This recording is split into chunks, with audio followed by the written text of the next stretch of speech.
This episode of Basics is sponsored by SimpliSafe, a customizable award-winning security system with no contracts. It's also super easy to set up. It took me less than an hour to get my system up and running. Right now, SimpliSafe is having their best sale of the year. Visit simplisafe.com/Babish to learn more. But for now, let's get down to basics.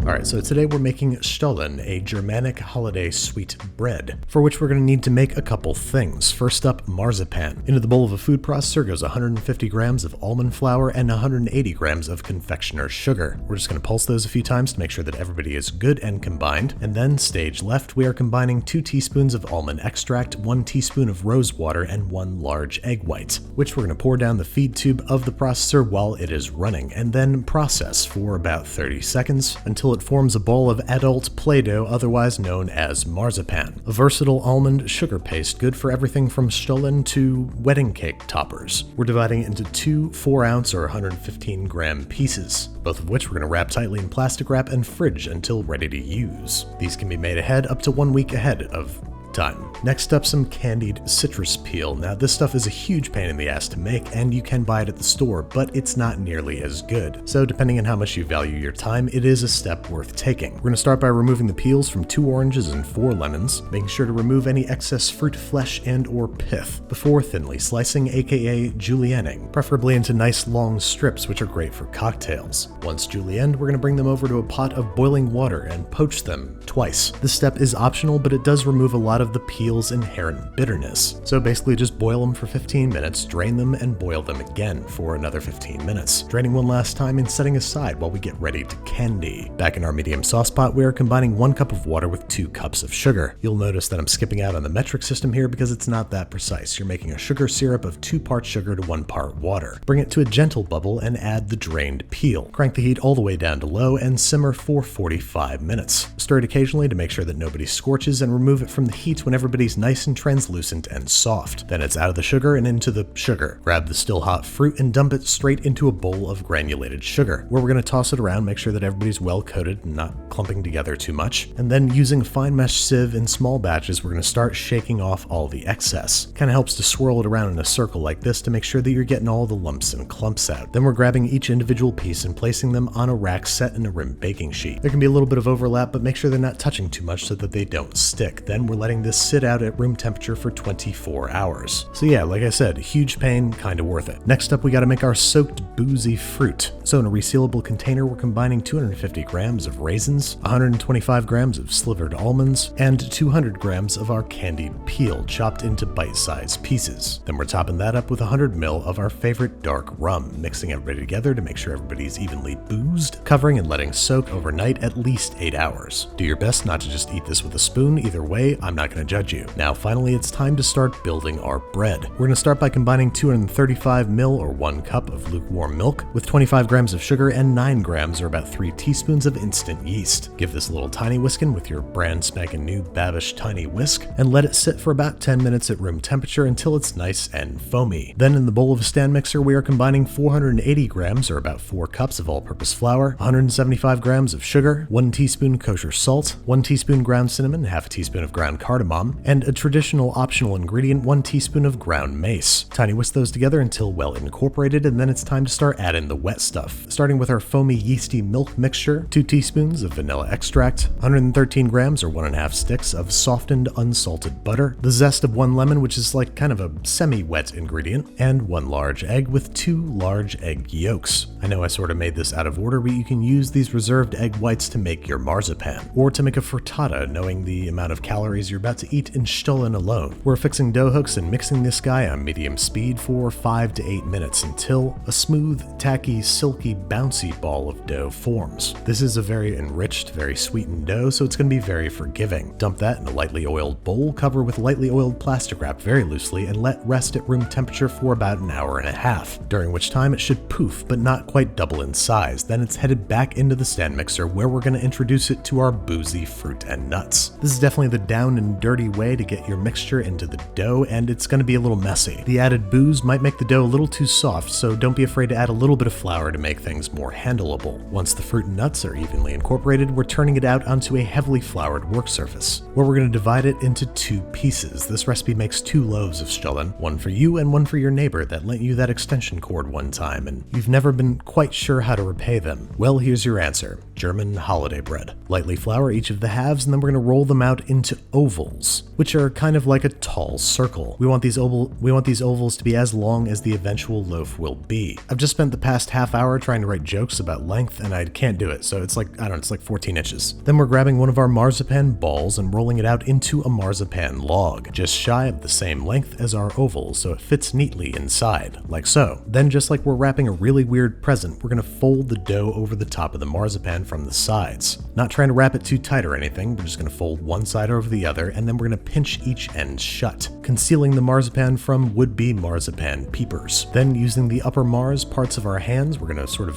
press a divot around each side of the marzipan. Then it's time for this guy's final rise, so we're going to lightly grease a couple sheets of plastic wrap, loosely cover the Stollen on some parchment paper set in a rim baking sheet, and rest for an hour and a half at room temperature, after which time, once again, it should have poofed a little bit, but not quite doubled in size. Then it's headed into a 350°F, 175°C oven for between 35 to 45 minutes or until deeply golden brown and puffed. If you like, you can use a thermometer to see if it's hit 190°F or about 87°C internal. And then it's time to prick. Using a toothpick, we're going to prick the loaves all over. I'm talking like at least 50 times per loaf. This obviously is going to make a whole lot of little holes. Why do we need those holes, you might ask? Well, they're to soak up butter. A stick of molten butter per pricked loaf. Just keep brushing it on there and let it soak up every last buttery drop. Then we've only got one more task before we let these guys cool, and that is to give them a generous dusting of powdered sugar. Do not be shy with the powdered sugar. It should look like they were buried under a light snowfall. Then we're setting these guys aside to let them cool completely at least 4 hours before slicing and serving. All there is left to do is hack it open and take a look at that holiday cross-section. Nice, you can sort of see that channel of marzipan running through the center. It's like a bonus when you're eating it. This stuff, when wrapped up, can last for a solid 2 weeks at room temperature, and it's just really nice to have around during the holidays. You can snack on it, you can toast it up, you can make French toast out of it. In fact, it's so good, if you're not careful, it might end up getting stolen. Because today's sponsor is Simply Safe. Thank you to Simply Safe for sponsoring this episode. Like I said before, the setup process is easy and fast. The system is shipped to your house and you install it yourself. It took me less than an hour. They've got sensors to cover every window, room, and door, plus other extras like temperature sensors and HD cameras. Not only do they look sleek, they work great too. I installed it all myself and frankly had a fun time doing it. So thank you to Simply Safe for keeping my new home safe during the holidays and giving me peace of mind when I'm away. Visit simplysafe.com/Babish to take advantage of their holiday sale.